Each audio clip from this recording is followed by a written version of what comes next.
aku Anka Tama dan kali ini aku punya cerita dari Kalimantan Selatan nih. Judulnya Kisah Pangeran Biawak. Mau tahu seperti apa ceritanya? Dengarkan ya. Alkisah di sebuah kerajaan ada seorang raja yang memiliki 7 orang putri.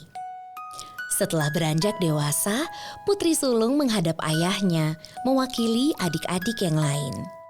Ayahanda, kami telah memutuskan. Kami menginginkan calon suami yang tidak hanya tampan, namun juga mempunyai kesaktian tinggi.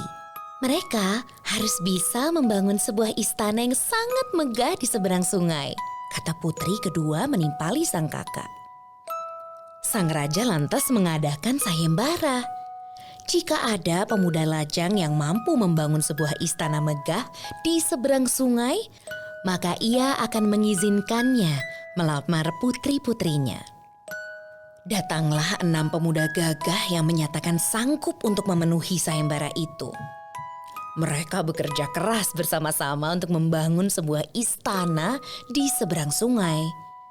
Dengan kesaktiannya, mereka berhasil membangun istana megah itu dalam waktu singkat saja. Lengkap dengan isinya dan sebuah taman yang indah. Sang raja dan 7 putrinya puas melihat istana itu. Namun, sang raja sedikit kecewa karena tidak ada jembatan yang menghubungkan istananya dengan istana megah itu. Sang raja akhirnya kembali mengumumkan sayembara. Siapapun yang sanggup membangun sebuah jembatan besar yang menghubungkan istanaku dan istana megah di seberang sungai ini, maka ia akan kunikahkan dengan salah satu dari putriku. Tapi kali ini tak ada yang datang. Hingga suatu hari saat raja hampir putus asa, datanglah seorang perempuan tua membawa seekor biawak ke hadapannya. Ia berkata, "Ampun Baginda, anak hamba sanggup membuat jembatan besar seperti yang Baginda mau. Tapi kami hanyalah orang miskin. Apakah ia akan tetap dibolehkan melamar putri yang mulia?" "Oh, sayembara itu terbuka bagi siapapun. Aku tidak membeda-bedakan. Jika anakmu mampu membuat jembatan itu, maka ia akan kunikahkan dengan salah seorang putriku." Sang raja dan semua yang hadir di aula istana kerajaan itu kaget saat si perempuan tua bicara dengan biawak yang dibawanya. "Anakku, kau dengar itu? Kini buktikan kesaktianmu dan buat jembatan yang diminta Baginda Raja."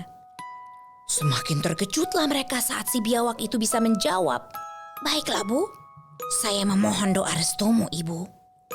Si biawak ternyata sangatlah sakti. Dalam waktu kurang dari semalam, ia membuat jembatan besar yang menghubungkan istana sang raja dan istana di seberang sungai. Ia pun dinyatakan sebagai pemenang sayembara. Namun, siapa dari 7 putri raja yang bersedia menikah dengannya? Dia kan hanya seekor biawak. Putri sulung hingga putri ke-6 menolak untuk menikah dengan seekor biawak. "Bagaimana denganmu putri bungsuku? Apakah engkau juga menolak menikah dengan biawak pemenang sayembara itu?" tanya sang raja. Putri bungsu tersenyum. Jawabnya, "Ayahanda, janji seorang raja itu harus selalu ditepati. Jika ayahanda telah berjanji menikahkan pemenangnya dengan salah satu dari kami, maka hendaklah hal itu dilaksanakan pula. Jika semua kakak hamba tidak bersedia, maka hamba bersedia menikah dengan si biawak." Maka menikahlah putri bungsu dengan si biawak sakti. Keesokan pagi, setelah pesta pernikahan berakhir, putri bungsu terbangun. Ia sangat kaget saat melihat seorang lelaki yang sangat tampan berbaring di sebelahnya. Ia pun berteriak memanggil para prajurit sekeras-kerasnya. "Hei, jangan kau berteriak seperti itu istriku," jawab si pemuda. "Hah? Apa? Aku ini istrimu. Jangan sembarangan berbicara. Suamiku adalah seekor biawak." Si pemuda berwajah tampan itu pun lalu bercerita. Rupanya, ia dikutuk dewa hingga menjadi seekor biawak karena kesalahannya. Namun kemudian ia berkata, "Lihatlah sendiri kulit biawak yang kuletakkan di sudut kamar itu." Putri bungsu mengambil kulit biawak itu dan membakarnya agar suaminya tak bisa lagi berubah. Kutukan dewa pun musnah seiring dengan terbakarnya kulit biawak itu oleh orang yang ikhlas dan bersedia dan ikhlas menerimanya.